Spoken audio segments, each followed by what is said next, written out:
Hello Taurus! Welcome dito sa aking channel, Kapalaran 888. Welcome guys. Alamin natin kung anong messages, vibration, gabay, energy para sa inyong lahat. Ito ay general message. Sinasabi na wala mo dito na quiet your mind, Taurus. Ito ay next 3 months. So since January na ngayon, simulan natin ito ng February. Okay? Taurus, February, March, April. Okay? February, March, April. Sinasabi ng baraha mo dito na makinig. Okay? Kailangan mong magkaroon ng quiet na isip. Okay? Sinasabi ng baraha sa'yo dito na stay in a quiet and receptive state without worrying about the exact nature of your desires manifestation. So, if ever man, Taurus, na marami tayong mga iniisip, marami tayong mga pinoproblema, confusion, disappointments, expectation, Taurus, sinasabi ng baraha sa'yo dito na kailangan mong pakinggan kung ano yung sinasabi ng katawan mo. Kasi parang nakikita ko sa'yo dito, masyado kang stress. Hindi makatulog yung iba. Yung iba naman is excited, siguro, sa mga, kung ano man itong darating sa inyo for this year 2024. Kailangan mo daw na i-quiet yung iyong sarili, or yung isip at puso. So, Taurus, quiet ka naman talaga eh, di ba? Quiet ka naman talaga. So, hindi naman imposible yan sa'yo na maging quiet ka for the 3 months. Kasi, quiet ka naman talaga eh. Pero, eto, talagang ang sinasabi sa'yo ng baraha, kailangan mong makinig. Makinig tayo sa kung ano yung sinasabi ng katawan natin. Pag pagod ka, magpahinga ka. 'Di ba? Pag naramdaman mo napapagod ka, magpahinga ka. Pag halimbawa feeling mo stress ka, depressed ka, 'di ba? Maghanap tayo ng pwedeng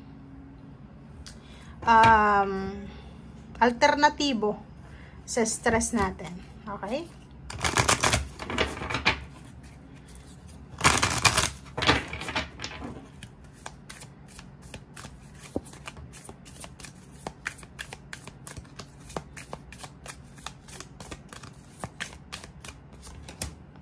Okay, deep emotions. Number 15-6.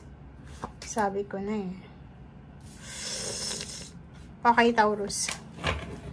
Yung baraha mo, related to doon sa general reading mo. Kung gusto mo, panoorin mo ulit. Kasi sinasabi ng baraha sa'yo dito na maging peaceful tayo. 'Di ba? Maging peaceful tayo sa 3 months na to. Simulan mo yung taon na alisin natin yung sobrang expectation, yung worries, yung fears. Kasi may angelic assistance dito eh. May balance. Balance dun to eh. Kailangan daw nating i-regulate ang ating sarili ng peaceful. Diba? Parang, tanggapin natin kung anong nangyayari sa buhay natin. Alisin natin yung sobrang expectation. And, yung mga past life influences, yung mga nangyari sa nakaraan mo, kailangan din natin ng balance dyan, Taurus. Parang nakikita ko sa'yo dito, ang dami-dami yung grudges, resentment, may mga kinikimkim na galit, or kung ano pa man, or hindi nyo alam, confused lang kayo, hindi alam, ano bang nararamdaman ko, bakit ba ganito? So, sinasabi ng baraha sa'yo dito na, kailangan natin ng angelic assistance, divine guidance, loving support. So, prayers, diba? Invocation kay Angel Michael, Gabriel, Ariel, Raphael, lahat ng angels para maging tahimik na yung buhay mo.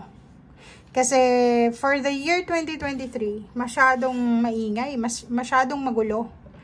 Financial, sobrang hirap ng financial mo eh. Kahit ngayong January, diba? May mga pagkakataon na nahirapan ka pa rin.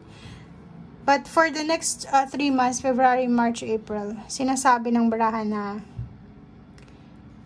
kailangan nating tanggapin, acceptance.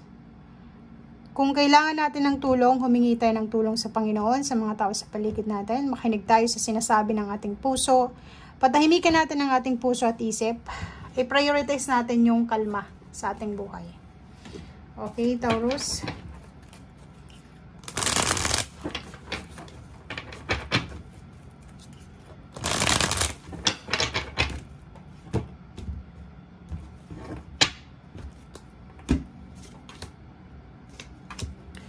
Okay, so umiwas tayo guys kasi Five of Wands and Queen of Pentacles. Nako, may nakikita ko dito ang ibang Taurus na eagerness to eh. Sobrang eager sila na magtagumpay sa buhay. Parang ganon. Yung eagerness to succeed in life. Yung eagerness na makapagtrabaho, umasenso sa buhay.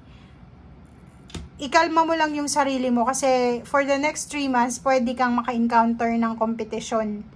Or pwedeng makipag-away ka dahil sa pera, makipag-away ka dahil sa trabaho, makipag-away ka dahil sa lump sum or sa inheritance or kung ano pa man. So, kailangan natin tong bantayan. Okay, Three of Pentacles.